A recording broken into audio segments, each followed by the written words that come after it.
Hello everyone, Miss Carrie here. Today I'm excited to share a quick and colorful scrapbook page with you.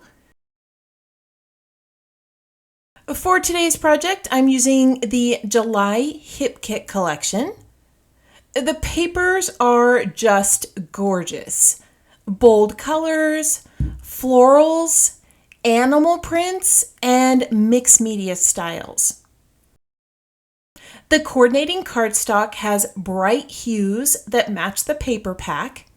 There is a unique linen texture on one side and a painted zigzag pattern on the back.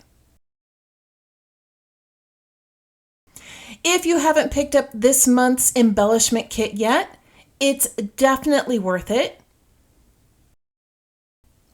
The collection includes cardstock die cuts with tags, labels, and journaling cards, printed die cuts featuring animals, art supplies, and vivid accents,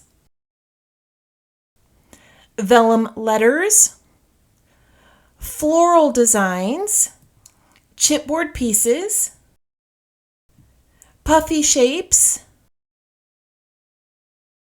and delicate vellum embellishments, which are some of my favorites.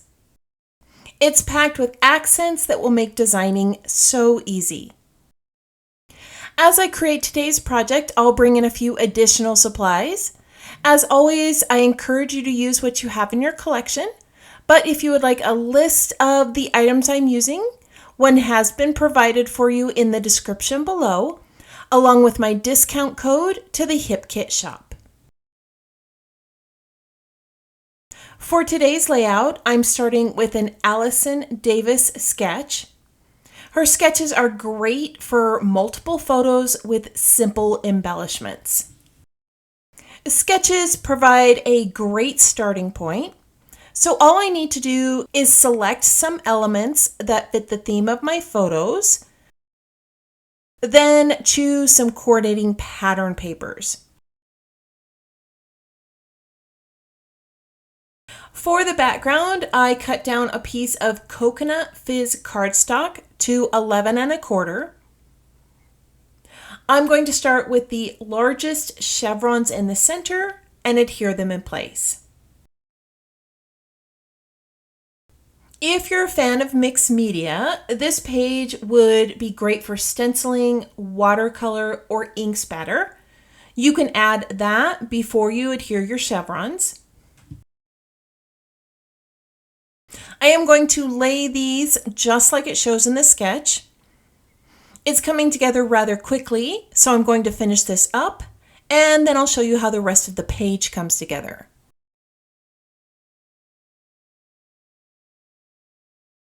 After adhering the chevrons, I used my sewing machine to add some texture with stitching. I also added some embroidery between the large chevrons using a matching embroidery floss. I plan to place my photos just like it's shown on the sketch, a little off kilter. I do want this larger photo to stand out a little bit more, so I'm going to bring in a green journal card and place it in this upper corner. The sketch shows 2 additional photos. I only have 4, so I'm going to replace those 2 photos with embellishment clusters. I'm going to start with my title.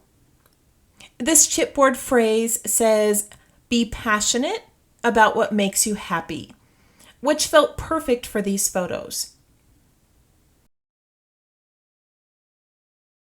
I'm layering it over a matching tag, and I'm going to place it on the left.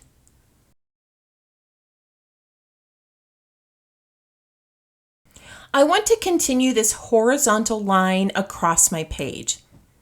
The chevrons are leading the eye down to the photos, but I need a grounding element that forces the eyes to stop. Over here on the right, I'm going to frame the photo with a set of brightly colored tickets. I'm also going to add a phrase strip that says, "I wouldn't swap this for anything." I want the embellishments to be rather bold so that they help ground the large photo and keep the focus here. So I'm going to bring in this brightly colored tiger, some small florals, a bold word that matches my chipboard frame, and I'll tuck a little camera here to bring some pink to this part of the page. To connect everything, I'm going to repeat the colors and shapes on the opposite side near my title. I started with a bold yellow circle that says "Snapshots from Today." I'm also bringing in some pink and black with two little flags. I'm going to cap the ends with florals, so I'm adding another set over here. The last thing I need to bring in is some of that dark blue. I debated on using a dragonfly, but it didn't quite fit. So I grabbed some of these blue leaves from the flower kit. These are going to sit on either side of the page. Lastly, I want to bring a bit of color up here. Not much, just enough to lead your eye up to these photos. I'm going to look through my tags real quick. Here are two that match nicely. I'm going to layer these atop each other and tuck them under this chipboard frame. To finish this off, I'm going to sprinkle a few little puffy stickers on the page. I'm going to finish adding these elements to my page, and then I'll share the completed design with you. Here is the finished layout. Using a sketch made this process so quick, and I love how easy it was to adapt the design to fit my theme. I framed the entire page with Bikini Martini cardstock. That soft border really makes those bright colors pop. If you're looking for more inspiration, don't forget to join the Hip Kit Club Facebook group. It's a wonderful community full of creative ideas.